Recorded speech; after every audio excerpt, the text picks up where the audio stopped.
Selamat pagi. Perkenalkan, nama saya Maria Teresa Alsiana Bulu dengan NIM 19020013. Pada hari ini saya akan mempresentasikan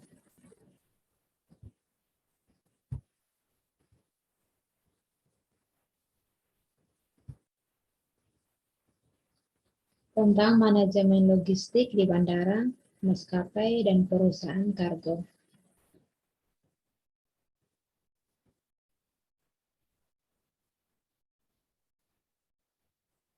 Manajemen logistik memiliki definisi, yaitu bagian dari proses rantai supply yang berfungsi merencanakan, melaksanakan, mengontrol, serta efisien proses pengadaan, pengelolaan, penyimpanan barang, pelayanan, dan informasi, mulai dari titik awal atau point of origin atau titik asal, hingga titik konsumsi atau point of consumption atau titik konsumsi, dengan tujuan memenuhi kebutuhan konsumen. Ruang lingkup kegiatan manajemen logistik. Perencanaan dan pengembangan, pengadaan, penyimpanan, pemindahan, penyaluran, pemeliharaan, pengungsian, dan penghapusan alat-alat perlengkapan dan perawatan personil, penyelenggaraan, pengusahaan, atau pemberian pelayanan atau bantuan-bantuan.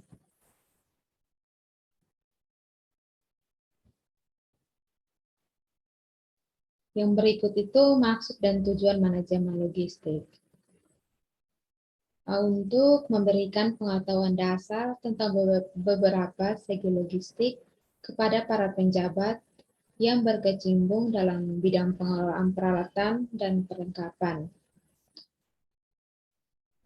Tujuannya itu juga untuk memberikan tumbuh saling pengertian mengenai pentingnya pengelolaan peralatan dan perlengkapan secara tertib, sehingga akan tercapai asas koordinasi, integrasi, sinkronisasi, dan simplifikasi dalam pelaksanaannya.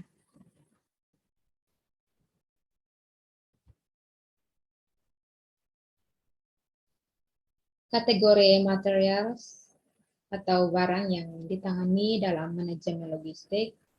Yang pertama itu raw materials, yang kedua itu in-process inventory, yang ketiga itu finished goods. Yang pertama itu manajemen logistik di bandara. Saya akan menjelaskan tentang manajemen logistik di bandara.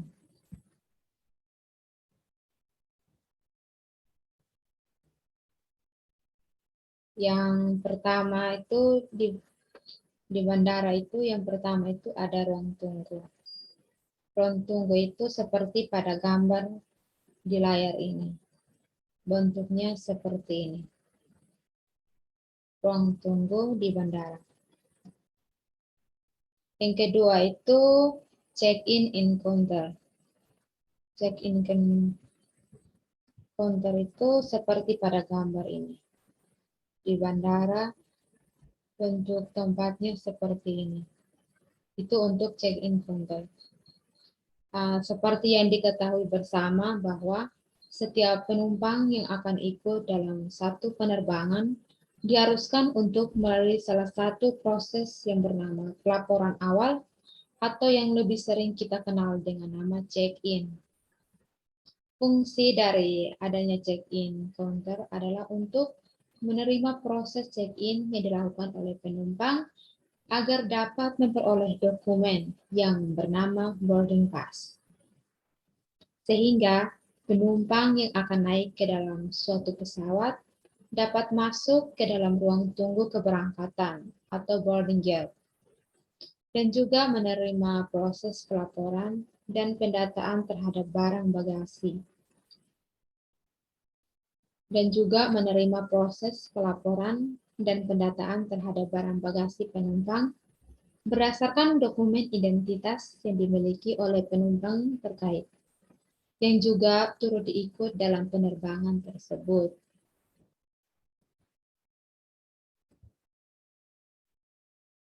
Yang ketiga itu tempat parkir. Tempat parkir di bandara itu seperti pada gambar di layar ini.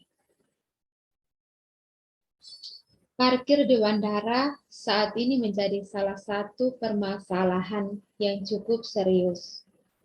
Tingginya penggunaan parkir di bandara baik untuk kendaraan roda 2 ataupun roda 4, sedangkan lahan yang tersedia untuk digunakan sebagai areal parkir jumlahnya belum dapat menampung keseluruhan kendaraan yang akan menggunakan areal parkir tersebut.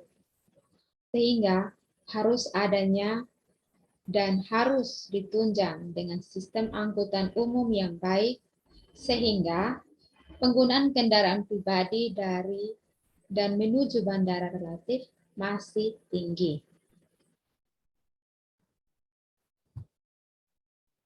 Yang keempat itu hanggar pesawat. Hanggar pesawat di bandara itu seperti pada gambar di layar ini.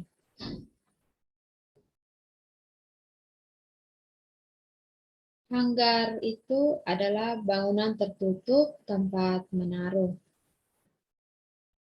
menyimpan, memperbaiki, dan sebagainya. Itu untuk menyimpan pesawat, memperbaiki pesawat, itu di hanggar pesawat yang terdapat pada bandara.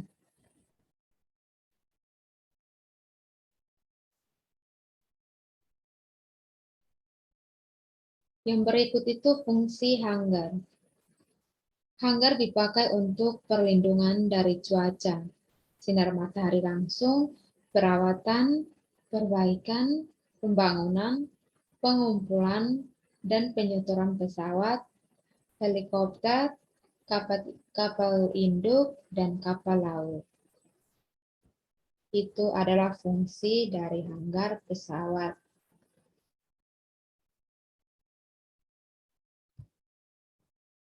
Yang kelima itu apron. Definisi dari apron itu ialah tempat di mana pesawat dapat parkir untuk menaikkan atau menurunkan penumpang ataupun mengisi bahan bakar. Pada apron itu juga sebagai tempat untuk mengisi bahan bakar, tempat untuk menaikkan atau menurunkan penumpang, itu di apron. Pada bandara internasional biasanya terdapat garba rata atau yaitu lorong yang menghubungkan antara pesawat dan terminal. Nah, untuk antara apron dan landas pacu itu dihubungkan dengan jalan raya yang disebut dengan taxiway.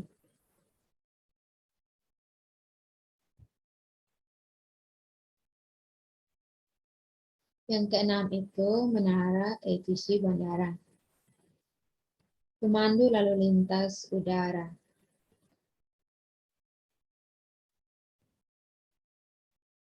Pemandu lalu lintas penerbangan merupakan pekerjaan yang umumnya berfungsi memberikan layanan pemanduan lalu lintas di udara, terutama terhadap lalu lintas penerbangan pesawat udara seperti pesawat terbang, helikopter, dan lainnya. Pesawat udara harus melalui jalur-jalur penerbangan yang telah ditentukan dan sama sekali tidak diperkenankan menyimpang dari airways kecuali dengan izin dari ATC.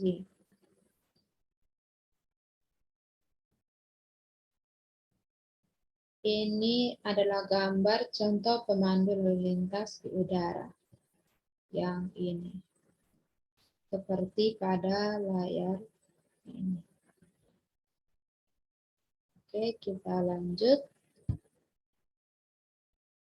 Yang berikut itu gudang. Gudang merupakan tempat penyimpanan barang atau bahan di bandara penyimpanan. Dapat berbentuk barang, surat, atau dokumen. dimulai dari penerimaan hingga pengiriman, baik untuk kargo yang masuk atau yang akan dikirim. Gudang seperti pada gambar ini, bentuknya seperti ini.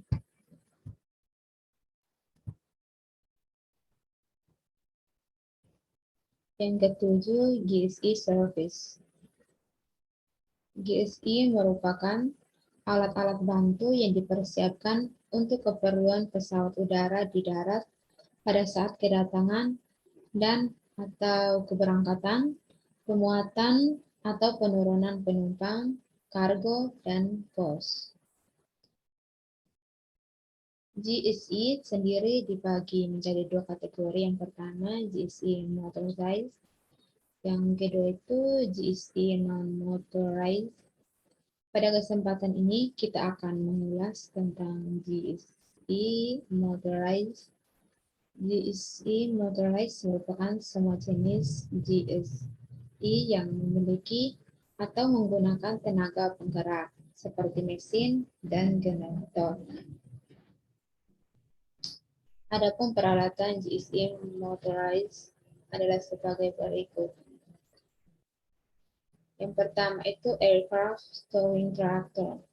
Yang kedua itu lift loader. Yang ketiga itu passenger boarding stairs. Yang keempat ground power unit. Yang kelima itu air stars. Yang keenam itu air conditioning unit truck.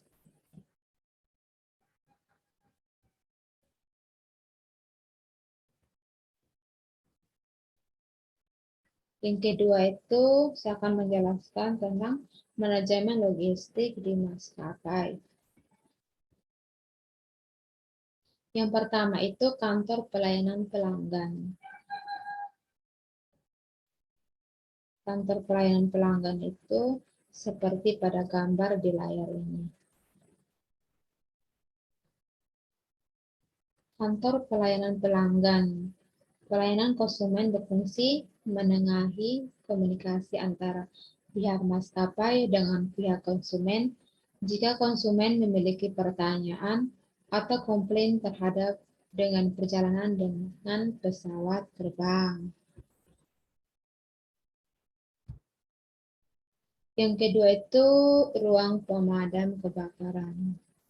Ruang pemadam kebakarannya seperti pada layar ini, pada gambar ini. Yang ketiga itu GC service. Gambarnya seperti pada layar ini.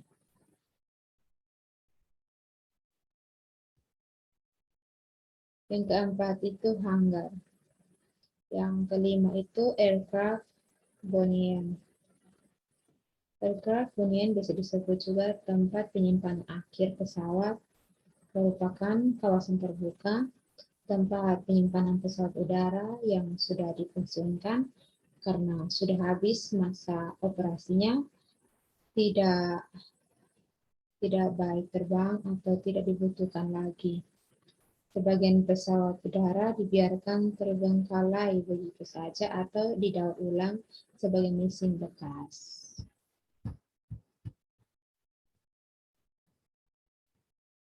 Tempat penyimpanan itu seperti gambar pada layar ini. Itu adalah contoh gambar tempat penyimpanan akhir pesawat. Artinya itu pesawat yang tidak bisa digunakan lagi untuk terbang atau tidak dibutuhkan lagi, maka akan disimpan di tempat penyimpanan akhir yang sudah disiapkan. Seperti pada gambar pada layar ini.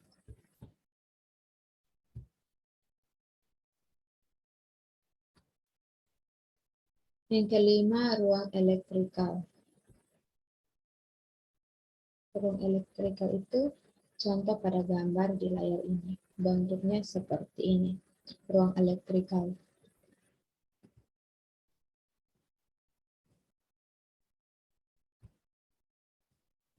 Yang ketiga itu saya akan menjelaskan manajemen logistik di perusahaan kargo.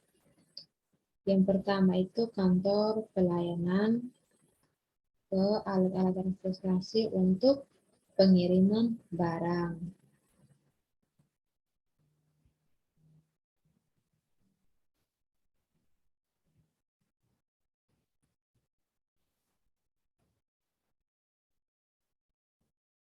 Untuk bagian yang ketiga ini tentang manajemen logistik di perusahaan kargo itu tentang di kantor pelayanan itu seperti gambar yang tertera di layar ini.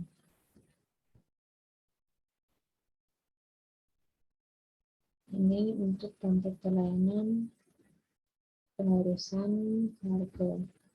Setelah itu yang kedua ini alat-alat transportasi untuk pengiriman barang. Nah, gambarnya itu seperti pada layar ini dan ini. Pengiriman barang.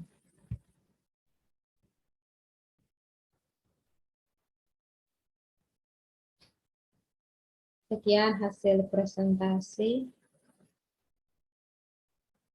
Terima kasih.